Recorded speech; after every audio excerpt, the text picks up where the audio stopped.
हम बड़े तो नहीं हैं, बड़े छोटे लोग हैं। मेरी बात सुने, आपका मैं जवाब दे देता हूँ। देखिए, मेरी गुजारिश सुने, आप मेरे साइड पे बैठ के, आपको पता है मेरा मोकिल भी है, मेरा मुर्शिद भी है, हमारा लीडर भी है, और टाएं शुरू हो जाएं कि जनाब यहूदी और बूट चाट और हरामखोर, ये कोई गुफ्तगू है?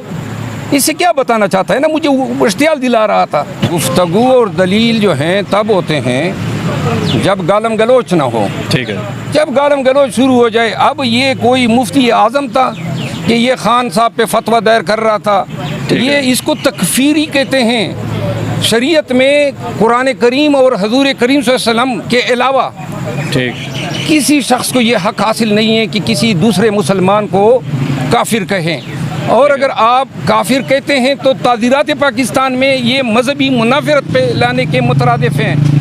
अगर ये सिलसिला शुरू हो जाए कि जी ये शख्स जिसको ये यहूदी कह रहा है सुबह शाम तहज्जुद तक कुरान करीम की तिलावत में मसरूफ़ होता है, तहज्जुद की नमाज कज़ा नहीं करता है, फिर इस बयानिए का ये बयान जो है कितना मतलब है उस शख्स को खुद गुनहगार कर रहा है। यहाँ पे मरवर साहब शुरू तो यहाँ से कर लेते हैं। सबसे पहले आपकी अपनी एक अफनान साहब के साथ लड़ाई हुई है, अभी तक वो मैटर कहाँ तक पहुँचा? को पुलिस आपको गिरफ्तार करने नहीं आई अभी तक? पर्चा तो आपके खिलाफ हो चुका है।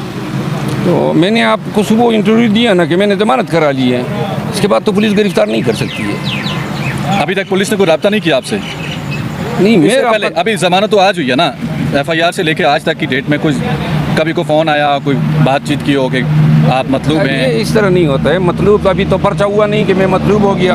ठीक है, इसका तरीका कार ये होता है, जब पर्चा होता है अब तफ्तीशी अफसर इसका तयन करता है कि इस शख्स को हमने गिरफ्तार करना है नहीं करना है। अगर गिरफ्तार करते हैं तो वो अदालत से रजू के 204 का वारंट लेते हैं। ठीक है, इसके बाद 87 का वारंट लेते हैं। ये लंबा चौड़ा सिलसिला है, लेकिन जब और ये FIR के फ़ौरन बाद भी गिरफ्तार कर सकते हैं। लेकिन मैंने कानून के एहतराम में जो है वो 2 दिन जो है मैं इस्लामाबाद से हट गया था, तो आज मैंने बेल कराने के बाद फिर जो है मैं फ़ौरन आपके सामने आ गया हूँ। अच्छा, अफनान साहब के साथ आपने कहा उन्होंने गाली दी, वो क्या वो यहूदी उनको कहने पे इमरान खान को इस बात पे आपने मारा, या इसके अलावा भी? क्योंकि मैं नेट साउंड में शायद मैं गौर से सुन नहीं पाया, कौन सा वो लफ्ज़ था जिसकी वजह से आप गुस्से में आए और आपने उनके ऊपर अटैक कर दिया? आपने देखा है ना, तमाम अल्फाज मजमूई तौर पर इसका बाइस बने। कोई ख़ास लफ्ज़ नहीं है? खास क्या मतलब? कोई एक लफ्ज़ तो यहूदी कोई भी लफ्ज़ जो है किसी, अगर इनफरादी तौर पर कोई एक भी लफ्ज़ इस तरह होता जो उन्होंने कहे। ये मैं इसलिए पूछ रहा हूँ क्योंकि बहुत से लोगों का मौक़िफ़ है कि ये कोई इल्ज़ामात ऐसे लगते रहते हैं हमारे मुल्क में, और इसमें कोई ऐसा कोई गाली वाला आंसर नहीं था कि मरवर साहब को गुफ्तगू और दलील छोड़ के उन्हें हाथ उठाना पड़ा। गुफ्तगू और दलील जो हैं तब होते हैं जब गालम गलोच ना हो। ठीक है, जब गालम गलोच शुरू हो जाए। अब ये कोई मुफ्ती आज़म था कि ये खान साहब पे फतवा दायर कर रहा था, ये इसको तकफीरी कहते हैं। शरीयत में कुरान करीम और हजूर करीम सल्लल्लाहु अलैहि वसल्लम के अलावा ठीक, किसी शख्स को ये हक हासिल नहीं है कि किसी दूसरे मुसलमान को काफिर कहें। और अगर आप काफिर कहते हैं तो ताज़ीरात पाकिस्तान में ये मजहबी मुनाफरत पे लाने के मुतरादिफ हैं। अगर ये सिलसिला शुरू हो जाए कि जी ये शख्स जिसको ये यहूदी कह रहा है सुबह शाम तहज्जुद तक कुरान करीम की तिलावत में मसरूफ़ होता है, तहज्जुद की नमाज कज़ा नहीं करता है, फिर इस बयानिए का ये बयान जो है कितना मतलब है उस शख्स को खुद गुनहगार कर रहा है। यहाँ पे ये बड़ा इंपॉर्टेंट पॉइंट है कि आप कह रहे हैं कि हमारे मुल्क का जो कानून है वो इस बात की इजाज़त नहीं देता।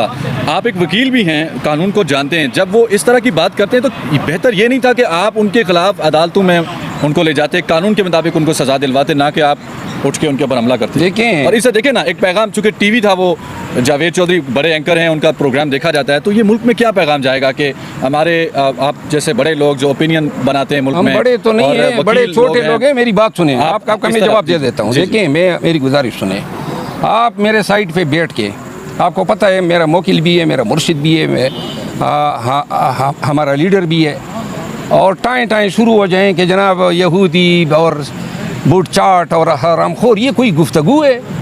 इससे क्या बताना चाहता है ना, मुझे इश्तियाल दिला रहा था। तो अदालत में अब हम चले गए ना, आपने कहा अदालत में चले जाते, तो अदालत में चले गए, उसने पर्चा दर्ज कर दिया है। बात यह है कि हर एक शख्स के सब्र का अपना एक लेवल होता है। ठीक, हो सकता है کوئی لوگ جو ہیں مجھ سے زیادہ برداشت رکھتے ہو اور میرے ہاں برداشت کا ویسے ہی فقدان ہے، ٹھیک ہے، لیکن یہ چیزیں میں برداشت کرتے ہیں نہ ابھی کی ہے نہ بعد میں کر سکتا ہوں کہ کوئی شخص میرے سائٹ پہ جو ہیں بیٹھ کے اس طرح کے جو ہیں لغویات جو ہیں وہ نکالے. اچھا